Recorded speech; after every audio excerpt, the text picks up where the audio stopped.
A was actually founded by John D. Rockefeller.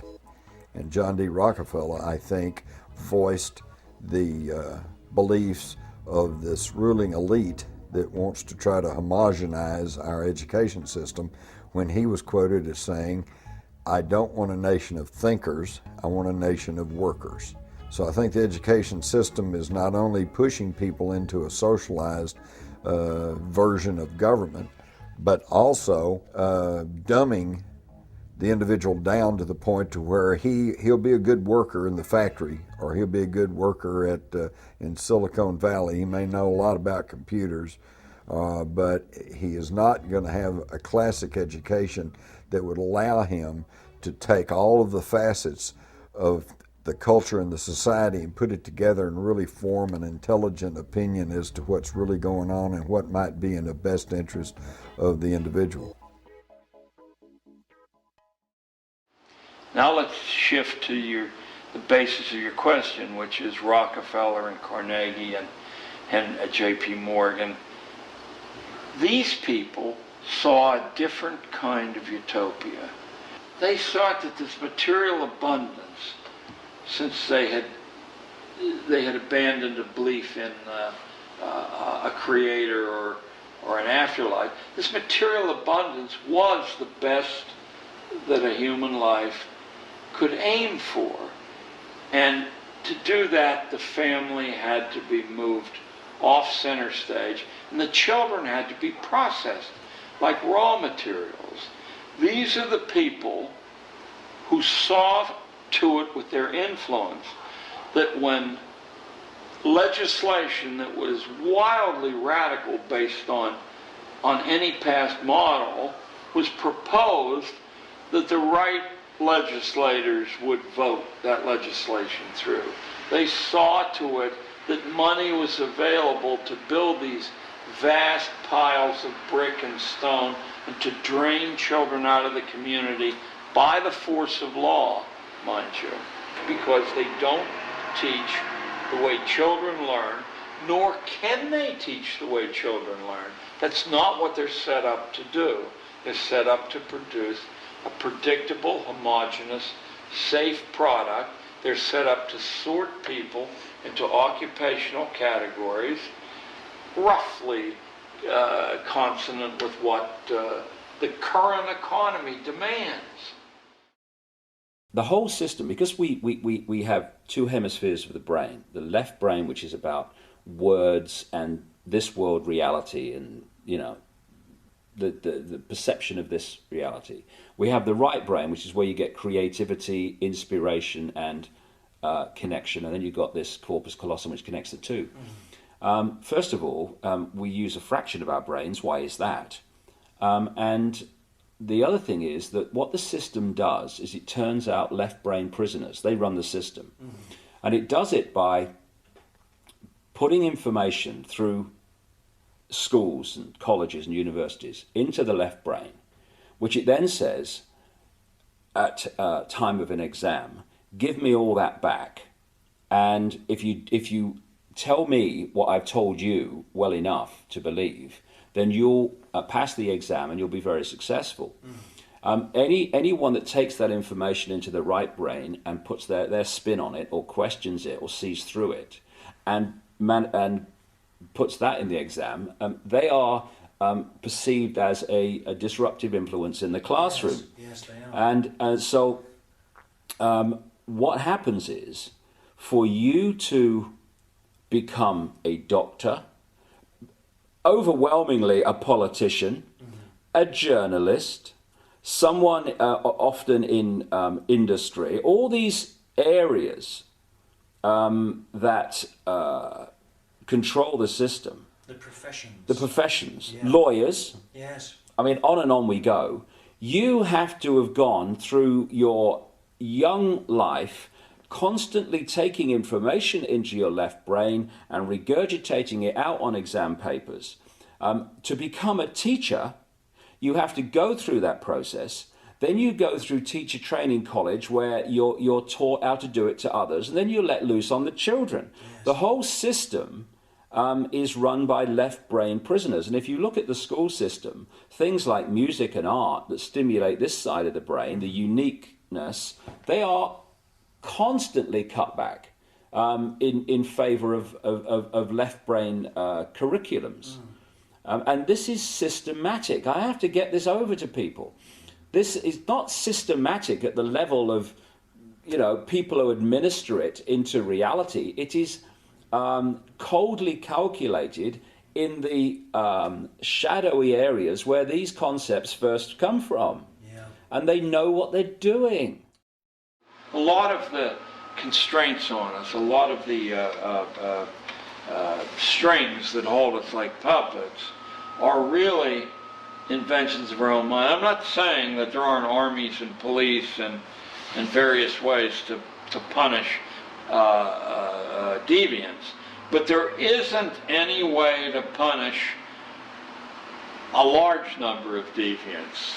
There isn't any way to do that. It's too expensive to even try to do it unless you can colonize the minds of children growing up so they become their own police. And they will report other children who are deviating. But there's a reason. There's a reason. There's a reason for this. There's a reason education sucks, and it's the same reason that it will never, ever, ever be fixed. It's never going to get any better. Don't look for it. Be happy with what you got. Because the owners of this country don't want that. I'm talking about the real owners now. The real owners, the big wealthy business interests that control things and make all the important decisions. Forget the politicians. The politicians are put there to give you the idea that you have freedom of choice. You don't. You have no choice. You have owners. They own you. They own everything. They own all the important land. They own and control the corporations. They've long since bought and paid for the Senate, the Congress, the state houses, the city halls. They got the judges in their back pockets. And they own all the big media companies, so they control just about all of the news and information you get to hear. They got you by the balls. They spend billions of dollars every year lobbying to get what they want. Well, we know what they want. They want more for themselves and less for everybody else. But I'll tell you what they don't want. They don't want a population of citizens capable of critical thinking. They don't want well-informed, well-educated people capable of critical thinking. They're not interested in that. That doesn't help them. That's against their interest. That's right. They don't want people who are smart enough to sit around the kitchen table and figure out how badly they're getting fucked by a system that threw them overboard 30 fucking years ago. They don't want that. You know what they want? They want obedient workers. Obedient workers. People who are just smart enough to run the machines and do the paperwork and just dumb enough to passively accept all these increasingly shittier jobs with the lower pay, the longer hours, the reduced benefits, the end of overtime, and the vanishing pension that disappears the minute you go to collect it. And now they're coming for your Social Security money. They want your fucking retirement money. They want it back so they can give it to their criminal friends on Wall Street. And you know something? They'll get it. They'll get it all from you sooner or later because they own this fucking place. It's a big club, and you ain't in it. You and I are not in the big club. By the way, it's the same big club they used to beat you over the head with all day long when they tell you what to believe. All day long, beating you over the head in their media, telling you what to believe, what to think, and what to buy. The table is tilted, folks. The game is rigged. Nobody seems to notice. Nobody seems to care. Good, honest, hard-working people, white collar, blue collar, doesn't matter what color shirt you have on. Good, honest, hard-working people continue. These are people of modest means. Continue to elect these rich cocksuckers who don't give a fuck about them. They don't give a fuck about you. They don't give a fuck about you. They don't care about you at all. At all. At all. Man. You know? And nobody seems to notice, nobody seems to care. That's what the owners count on, the fact that Americans will probably remain willfully ignorant of the big red, white, and blue dick that's being jammed up their assholes every day. Because the owners of this country know the truth. It's called the American dream, because you have to be asleep to believe it.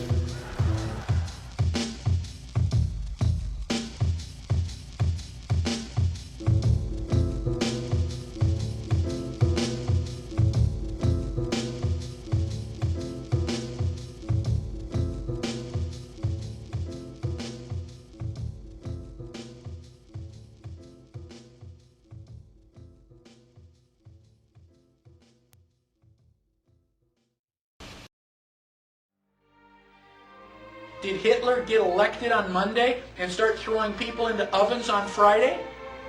No, it was a gradual process. The first thing that Hitler did was start to write newspaper articles. Everything that was going wrong was the Jews' fault. They're the ones that caused all these problems. Did the Jews write their own newspaper articles and go, I disagree? So then the Jews had to wear the Star of David so we can tell who you are. Did they say, no, that's a violation of my privacy. I don't have to tell you. No, the Jews decided, well, it's a religious symbol. We love God. We should be proud to wear the Star of David. Eventually, the Germans came in and they broke all of the windows in all of the Jewish businesses in one weekend. The Saturday night was known as Kristallnacht, which is German for Night of Glass. Did the Jews rise up and say, now damn it, you're violating my property, you shouldn't do that? No. Gosh, we don't want to make the Germans any madder than they already are. Don't piss them off.